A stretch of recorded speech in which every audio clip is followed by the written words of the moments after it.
Welcome to Séamus and Harriet's guide to making lovely coffee with a Moka Pot. You will need a Moka Pot, a milk frother and an electric kettle. You'll also need some coffee beans and a grinder. The Moka Pots, this is a 2 and this is a 6 cup. You'll find that the number of cups advertised is optimistic. You might want to allow for more coffee than they advertise for. First of all, clean your equipment, so give it a nice soapy wash. You will notice that most Moka Pots are made of aluminium. Don't put an aluminium Moka Pot into a dishwasher. The salt in the dishwasher damages the aluminium. You can put a stainless steel Moka Pot into a dishwasher without problem. Stainless steel is fine. Also, when cleaning your Moka Pot, make sure that you take off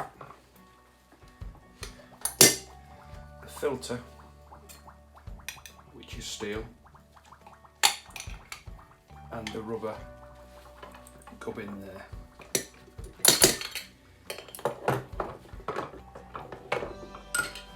Give them a good wash and a good dry. Once everything is clean, you can start to prepare the milk.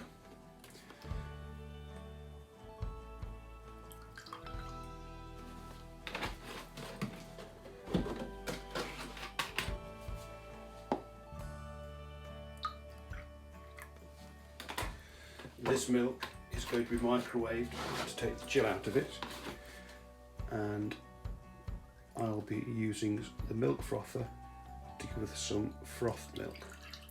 You can use a cafetiere instead of a specific milk frother, which this one is. Cafetieres you can get pretty much in any shop that has any second-hand gearing, quite cheap. They're great for frothing milk up. I'll be using boiling water in the bottom of the Moka Pot. I'll be using boiling water because it makes the brewing process or the coffee process much quicker. It's supposed to make it so it's less bitter in the coffee. When we add the coffee grind to the Moka Pot, we don't want to tamp it down to compress it too much, because otherwise the pressure within the Moka Pot won't be enough to send it through the coffee, and you'll end up just having it boil away on the cooker top and you'll not get any coffee coming out the top. So rather than tamp it like you might on an espresso machine, just tap it a little on the side to flatten it out a bit. Try to make sure it doesn't fall over the edge.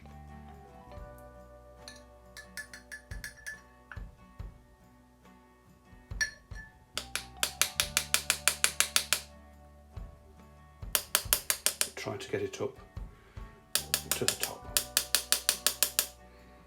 That looks good to me.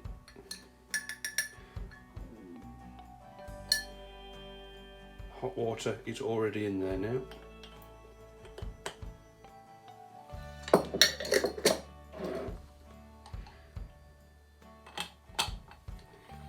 Now this has to be tightened up pretty tight. If the hot water has made the base very hot, you might want to use gloves. Okay, that milk is ready to warm up and the coffee is ready to go on the stove. To froth the milk using the milk frother or a cafetiere, do that for about a minute and it will get quite frothy quite quickly.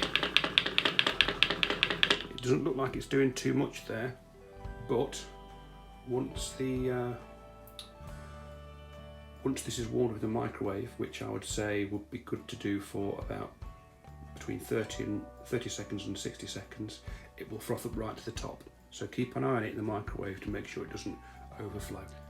Okay, the coffee is now finished brewing on the stove.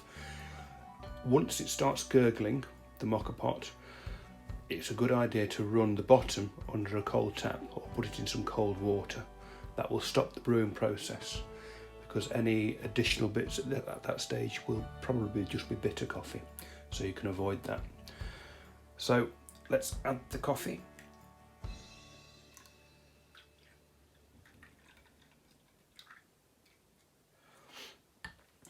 A little extra hot water to get the last of it.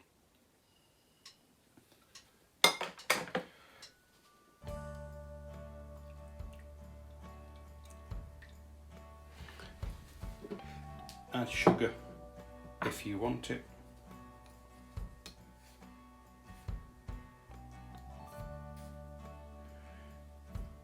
We have a 1/4 teaspoon for these size cups.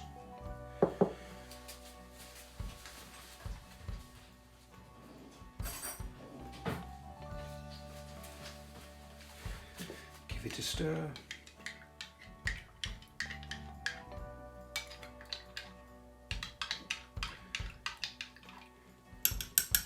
And then we add the frothy milk.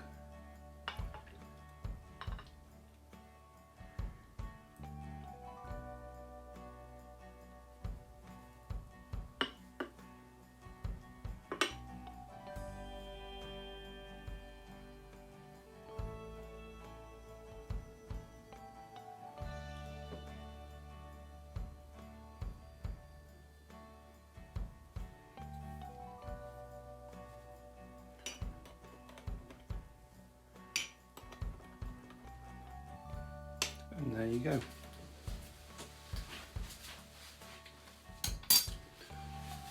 Don't forget to clean your stuff up after you've finished using it. Don't leave stuff in the pot too long, because it will start attacking the aluminium if you do. When you store it, don't store it where it's all tight, store it loose. Let the air get at it, because again, if there's water in there, it'll start to attack the aluminium. Enjoy your coffee then. And next Father's Day, I expect you to be able to make me one. Bye.